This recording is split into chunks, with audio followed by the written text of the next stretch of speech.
How to find out how much available space you have left on the iPhone 14 series. First, let's go back to the home screen by swiping up at the bottom of the screen.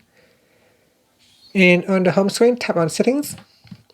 In Settings, swipe up to go down and tap on General. Next, tap on About. Then you want to swipe up to go down. In here, it would tell you how much available space you have left on your iPhone. At the top here is the total storage capacity, which is 128 gigabytes, and I have used up around 16.1 gigabytes, so I have 111.79 gigabytes left.